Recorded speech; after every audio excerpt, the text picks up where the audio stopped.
Everyone, हम अपने previous कुछ वीडियो सीरीज़ में कैरेक्टरिस्टिक कर्व्स पढ़ रहे थे। उसके अंदर हमने सबसे पहले कॉमन एमीटर और उसके बाद कॉमन बेस वाले कॉन्फ़िगरेशंस को देखा था।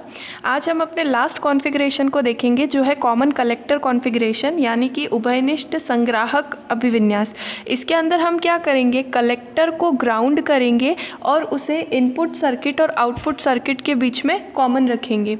यहाँ पर इनपुट जो है वो कलेक्टर और बेस के बीच में लगाया जाएगा और जो आउटपुट है वो कलेक्टर और एमीटर के बीच में लिया जाएगा। ये इस तरह से इसके दो सर्किट्स बनते हैं, ये एनपीएन के लिए और ये पीएनपी के लिए। यहाँ पर हमने कलेक्टर को ग्राउंड किया है और कलेक्टर और बेस के बीच में हम इनपुट लगाएंगे और कलेक्टर और एमीटर के बीच में हम क्या लगाएंगे, आउटपुट लगाएंगे। तो इसमें हम फर्स्ट पॉइंट लिख सकते हैं, कलेक्टर टर्मिनल इज़ कॉमन। इसको हम क्या करते हैं, कॉमन करते हैं बिटवीन इनपुट एंड आउटपुट। इसे हम इनपुट और आउटपुट के बीच में कॉमन रखते हैं और इसी को ग्राउंडेड किया जाता है। Collector is grounded. और ये हमारा जो कॉन्फ़िगरेशन है ये हमारे प्रीवियस दो कॉन्फ़िगरेशन से थोड़ा सा अलग होता है। सबसे पहला डिफरेंस तो ये होता है कि पहले जो दो कॉन्फ़िगरेशन थे उनको हम ट्रांजिस्टर एज एन एम्पलीफायर की तरह यूज़ करते हैं। उनको हम जनरली एम्पलीफाई करने के लिए, सिग्नल्स को बढ़ाने के लिए, उनका एम्पलीफिकेशन करने के लिए यूज़ करते हैं। और ये वाला जो हमारा ये जो कॉन्फ़िगरेशन होता है कॉमन कलेक्टर कॉन्फ़िगरेशन, इसे हम इम्पीडेंस मैचिंग के लिए यूज़ करते हैं। इम्पीडेंस मैचिंग यानी प्रतिबाधा सुमेलन। इस चीज़ के लिए हम इसे यूज़ करते हैं। जब भी हम इम्पीडेंस मैचिंग कर रहे होते हैं तो हमें ये चाहिए होता है कि इनपुट पर हमारा रेजिस्टेंस ज़्यादा हो और आउटपुट पर कंपैरेटिवली कम हो। अब इस वाले सर्किट का यूज़ हम इम्पीडेंस मैचिंग के लिए क्यों करते हैं, क्योंकि एक बार मैं इसका सर्किट ड्रॉ कर देती हूँ ताकि इसका रीज़न समझाने में आसानी होगी। तो यहाँ पर इसके सर्किट में हम देख सकते हैं कि जो कलेक्टर वाला टर्मिनल है वो इनपुट और आउटपुट के बीच में कॉमन रहेगा और उसे हमने ग्राउंडेड भी किया है। अब अगर हम देखें तो जो ई बी जंक्शन होता है यानी कि एमीटर बेस जंक्शन, वो हमारा फर्स्ट जंक्शन होता है और कलेक्टर बेस जंक्शन यानी सी बी जंक्शन हमारा सेकेंड जंक्शन होता है। और जब भी हम किसी ट्रांजिस्टर को एक्टिव रीजन में ऑपरेट करवा रहे हैं तो हमारा जो फर्स्ट जंक्शन है वो हमेशा फॉरवर्ड बायसिंग में रहता है। यहाँ पर हम देखेंगे ई बी जो है वो फॉरवर्ड बायसिंग में रहेगा और जो C B collector base junction है वो किस में रहता है, रिवर्स बायसिंग में। अब हम ये देख सकते हैं कि ये जो कलेक्टर बेस जंक्शन है ये हमारे इनपुट पर आ रहा है और जब भी कोई चीज़ रिवर्स बायसिंग में होती है तो उसका इम्पीडेंस या फिर हम कह सकते हैं रेजिस्टेंस यानी कि प्रतिबाधा या फिर प्रतिरोध बहुत ही ज़्यादा होता है। और वैसे भी आप जानते हैं कि बेस करंट बहुत कम होती है और जब इनपुट पर हमें बेस करंट मिल रही है यानी करंट कम है, तो करंट कम होने का ये मतलब है कि यहाँ पर जो हमारा रेजिस्टेंस है या फिर इम्पीडेंस है वो बहुत ही ज़्यादा हाई होगा। तो हम यहाँ पर लिख सकते हैं कि इस वाले केस में हमारा इनपुट इम्पीडेंस या फिर इनपुट रेजिस्टेंस जो होता है वो हाई होता है। उसका रीज़न मैं आपको समझा चुकी हूँ कि पहली बात तो इनपुट पर हमारा कलेक्टर बेस जंक्शन आ रहा है जो कि हमेशा एक्टिव रीजन के अंदर रिवर्स बायसिंग में होता है और इसीलिए इसका जब रिवर्स बायसिंग में कोई चीज़ होती है तो उसका इम्पीडेंस हाई होता है। और सेकेंड, इसको हम इस तरह से भी समझ सकते हैं कि बेस करंट वैसे भी कम होती है तो जहाँ करंट कम होगी वहाँ पर रेजिस्टेंस क्या होगा, ज़्यादा होगा।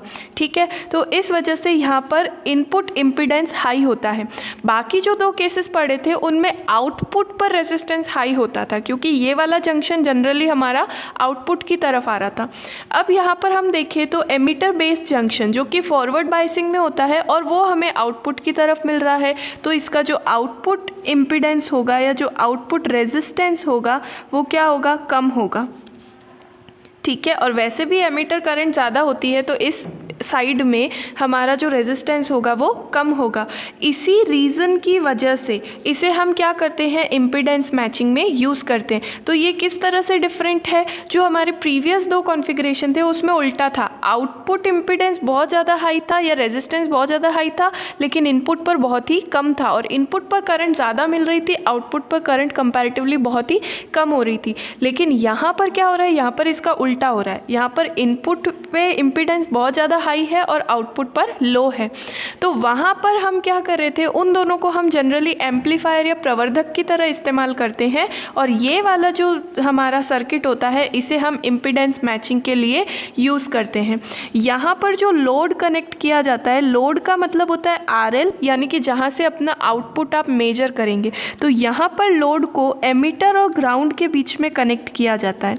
कहाँ पर कनेक्ट किया जाता है? एमीटर और ग्राउंड टर्मिनल के बीच में हम क्या लगाते हैं? लोड कनेक्ट करते हैं, जिससे हम अपने आउटपुट को मेजर करते हैं। ठीक है, तो इस वजह से इसे एमीटर फॉलोअर भी कहा जाता है, एमीटर फॉलोअर सर्किट, या फिर हम कह सकते हैं कि उत्सर्जक अनुगामी परिपथ, इसे हम उत्सर्जक अनुगामी परिपथ भी कहते हैं।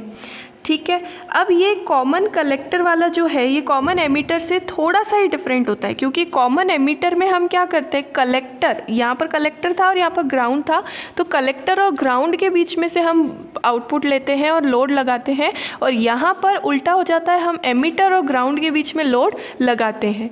ठीक है, अब अगर हम इसके इनपुट कैरेक्टरिस्टिक की बात करें तो हम जानते हैं कि इस सर्किट में इनपुट करंट होता है IB और इनपुट वोल्टेज होता है IBC। तो यहाँ पर अगर मैं इनपुट करंट की बात करूँ तो ये हो जाएगा IB, और अगर मैं इनपुट वोल्टेज की बात करूं तो ये हो जाएगा VBC। तो हम यहाँ पर क्या करेंगे, इनपुट करंट और इनपुट वोल्टेज के बीच में ग्राफ बनाएंगे और VEC को हम रखेंगे कांस्टेंट। तो अगर मैं इसका ग्राफ ड्रॉ करूं तो ये कुछ इस तरीके से आता है। यहाँ इस एक्सिस पर हम लेंगे IB, और IB क्योंकि कम होती है इसलिए ये माइक्रो एम्पियर में आएगी। यहाँ पर हम लेंगे VBC इन वोल्टेज।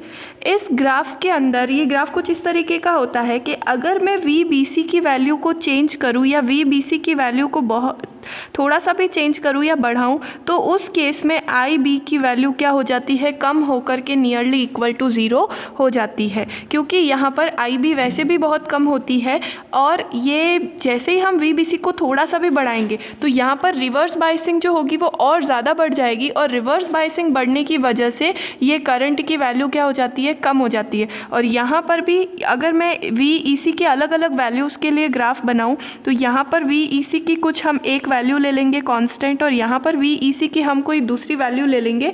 यहाँ पर अगर मैं इसको 5 वोल्ट पे फिक्स करूँ, यहाँ पर मैं इसको 10 वोल्ट पे फिक्स करूँ, तो VBC को थोड़ा सा भी चेंज करने पर IB लगातार क्या होती है, 0 की तरफ आने लगती है। ठीक है, तो ये हो गया इसका इनपुट कैरेक्टरिस्टिक, जो बाकी दोनों इनपुट कैरेक्टरिस्टिक के कंपैरिजन में थोड़ा सा अलग आता है। अब अगर हम बात करें आउटपुट कैरेक्टरिस्टिक की, तो उसके लिए हम देखेंगे कि सबसे पहले तो आउटपुट करंट होती है IE, एमीटर करंट, और आउटपुट वोल्टेज होता है VEC, यानी कि एमीटर कलेक्टर वोल्टेज। तो अगर मैं आउटपुट करंट की बात करूं तो ये हो जाएगा IE, और अगर मैं आउटपुट वोल्टेज की बात करूं तो ये हो जाएगा VEC। इन दोनों के बीच में हम ग्राफ बनाएंगे और IB को यानी इनपुट करंट को हम क्या रखेंगे, कांस्टेंट रखेंगे। और जब इन दोनों के बीच में हम ग्राफ बनाते हैं तो ये वाला ग्राफ एग्जैक्टली उसी तरीके का आता है जैसा कि हमने पीछे वाले कॉन्फ़िगरेशंस में देखा था।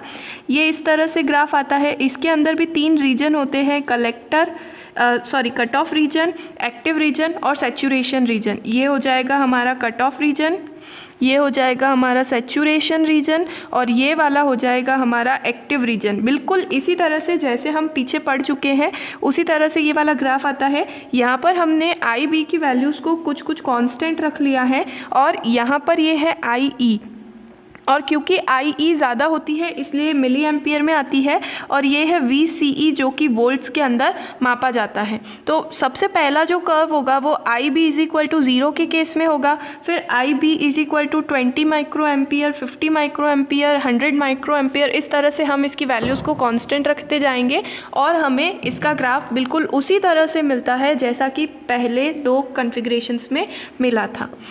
अब हम इसके लिए भी वही सब कैलकुलेट करेंगे जो हमने पहले कैलकुलेट किया था, यानी कि करंट गेन निकालेंगे। तो करंट गेन को निकालने के लिए हम सबसे पहले करंट रिलेशंस लिखते हैं।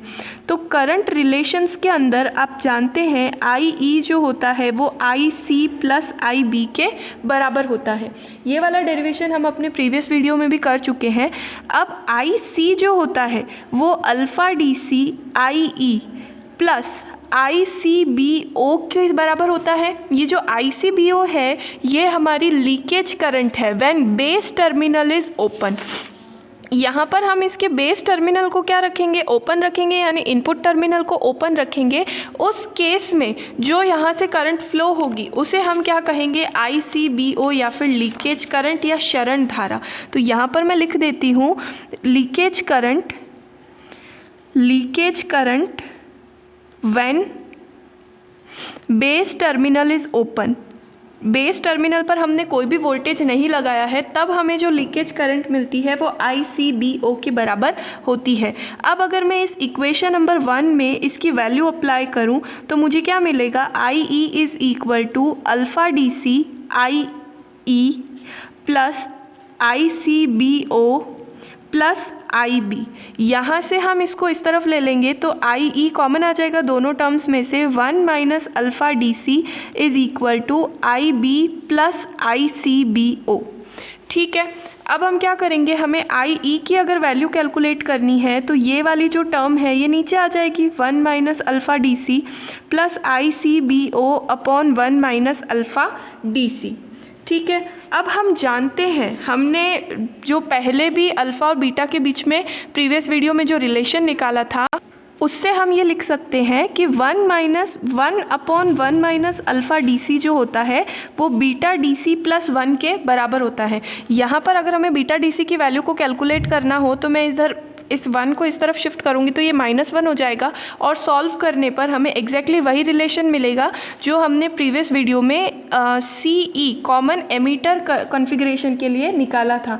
तो यहाँ से हम 1 अपॉन 1 माइनस अल्फ़ा DC की वैल्यू को अगर सब्सटीट्यूट करेंगे तो हमें एमीटर करंट क्या मिलेगी, emitter current will be equal to IB base current, और इसकी जगह पर हमें रखना है बीटा DC प्लस 1। यहाँ से हमें मिलेगी ICBO यानी leakage current into beta DC plus 1। ये होती है हमारी टोटल एमीटर करंट की वैल्यू। अगर हम ये कंसीडर कर ले कि ये जो ICBO है बहुत ही ज़्यादा कम है, ये जो लीकेज करंट है इसको हम क्या कर ले, नेग्लिजिबल या फिर ज़ीरो कर दे, उस केस में हमें मिलेगा IE is equal to IB beta DC plus 1। इसे हम नेग्लिजिबल क्यों कर रहे हैं, यहाँ पर हम ये कंसीडर कर रहे हैं कि ट्रांजिस्टर में से किसी भी तरह का कोई लीकेज नहीं हो रहा है, यानी करंट्स के बीच में वही रिलेशन है जो हम बाहर से अप्लाई कर रहे हैं। That means IE is equal to IC plus IB। तो हमने लीकेज करंट को क्या मान लिया, बिल्कुल नेग्लिजिबल कर दिया, तो उससे हमें एक रिलेशन मिला। इससे हमें मिलेगा IE upon IB is equal to beta DC plus 1। अब यहाँ पर इस वाले कॉन्फ़िगरेशन के लिए जो IE है वो हमारी आउटपुट करंट है और IB जो है वो हमारी इनपुट करंट है, और हम जानते हैं कि output current upon input current का जो रेशियो होता है इसे हम क्या कहते हैं, करंट गेन। जो पहले वाला कॉन्फ़िगरेशन पढ़ा हमने कॉमन बेस, उसमें हमने करंट गेन को अल्फ़ा लिखा था, फिर हमने जब कॉमन एमीटर पढ़ा उसको हमने बीटा लिखा। तो ये जो थर्ड वाला कॉन्फ़िगरेशन है इसके लिए जो करंट गेन हो जाएगा वो हो जाएगा गामा DC। तो यहाँ से हम गामा और बीटा के बीच में रिलेशन क्या निकाल सकते हैं, gamma DC is equal to beta DC plus 1। ठीक है, ये रिलेशन है हमारा गामा और बीटा के बीच में। अगर आपको गामा और अल्फ़ा के बीच में रिलेशन निकालना हो तो बीटा DC प्लस 1 की जगह पर हम ये वाली चीज़ सब्सटीट्यूट कर देंगे, यानी कि gamma DC is equal to 1 upon 1 minus alpha DC। तो यहाँ से हम इनके जो करंट गेन्स होते हैं उसके बीच में रिलेशन को कैलकुलेट कर सकते हैं। ठीक है, और जो गामा DC होता है करंट गेन वो इसके लिए सबसे ज़्यादा निकल कर के आता है। तो ये था हमारा third configuration, common collector configuration. यहाँ हमारे तीनों कॉन्फ़िगरेशंस के कैरेक्टरिस्टिक कर्व वाला टॉपिक ख़त्म होता है।